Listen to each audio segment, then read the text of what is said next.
दोस्तों नमस्कार। आपको ब्रिक्स देशों के बारे में तो जानकारी होगी ही, जिसमें ब्राजील, रूस, भारत, चीन और साउथ अफ्रीका शामिल हैं और ये देश ब्रिक्स करेंसी पर विचार कर रहे हैं। ऐसी खबरें पिछले कुछ समय से मीडिया जगत में छाई हुई हैं। साथ ही कुछ दिन पहले मैंने आपको बताया था कि कैसे पाकिस्तान भी ब्रिक्स में शामिल होने के लिए हाथ पैर मार रहा है। खबर थी कि ये देश मिलकर ब्रिक्स करेंसी बनाएंगे। ये एक ऐसी मुद्रा होगी जिससे ये देश मिलकर अंतर्राष्ट्रीय व्यापार में इस्तेमाल करेंगे और इस करेंसी का मकसद था अमेरिकी डॉलर का इंटरनेशनल मार्केट में चल रहे दबदबे को कम करना। इसी को लेकर पिछले 2 से 3 महीनों में काफी कुछ हुआ। जैसे ब्राजील के राष्ट्रपति लुला डी सिल्वा ने ये बयान दिया कि ब्रिक्स देशों को ब्रिक्स करेंसी बनानी चाहिए ताकि अमेरिकी डॉलर को चैलेंज किया जा सके और ब्राजील इसके लिए पूरी तरह से तैयार भी है। वहीं रूस भी पिछले काफी समय से कह रहा है कि ब्रिक्स की खुद की करेंसी होनी चाहिए। वहीं इसके लिए चीन भी अपनी सहमति कई बार दे चुका है। 2 जुलाई को खबर तो ये भी आई थी कि दुनिया के 41 छोटे बड़े देश पहले ही दिन ब्रिक्स करेंसी को अपनाने के लिए तैयार बैठे हैं। जी हाँ, ये 41 देश अमेरिकी डॉलर की जगह ब्रिक्स करेंसी को इस्तेमाल करेंगे।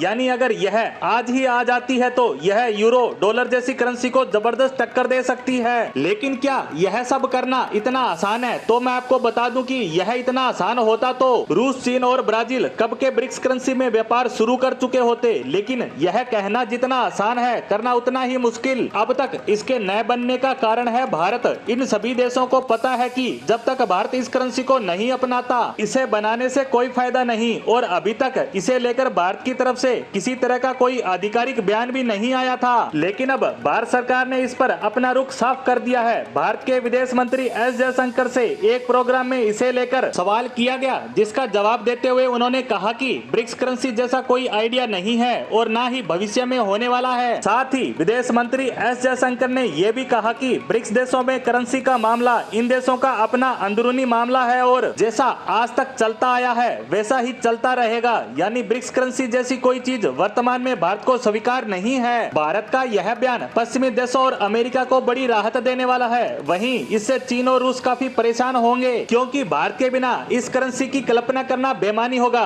अब आप विचार कर रहे होंगे कि रूस, चीन जैसी बड़ी अर्थव्यवस्था वाले देशों के आगे भारत क्या तोप ठहरा, जो उसके बिना यह संभव नहीं है। जबकि इसे 41 देश आज ही स्वीकारने को तैयार बैठे हैं। तो इसका कारण है कि ये 41 देश वो हैं जो रूस और चीन के गुटके हैं या जिनकी अमेरिका से नहीं बनती, जैसे पाकिस्तान, ईरान, कांगो, कुछ अफ्रीकी देश और मिडिल ईस्ट के छोटे छोटे देश। ये देश पहले ही चीनी करेंसी में व्यापार कर रहे हैं। वहीं सभी देशों में रूस और चीन की विश्वसनीयता भी बहुत कम है। वहीं भारत पर हर कोई विश्वास करता है और आज भारत की इमेज एक अंतर्राष्ट्रीय लीडर के रूप में भी है, जिसके शामिल होने से ब्रिक्स करेंसी की विश्वसनीयता भी ज्यादा होगी। साथ ही अमेरिकी खेमे के देश भारत से निकटता के चलते इसे स्वीकार करेंगे। यानी ये देखते ही देखते डॉलर को कड़ी टक्कर दे सकती है। इसके साथ ही भारत खुद 3.7 ट्रिलियन डॉलर की इकोनॉमी है, जो आने वाले कुछ ही सालों में 4 ट्रिलियन डॉलर को पार कर जाएगी। और इतना बड़ा देश ब्रिक्स करेंसी के लिए मना कर चुका है, क्योंकि इसका सबसे ज्यादा फायदा चीन को मिलेगा।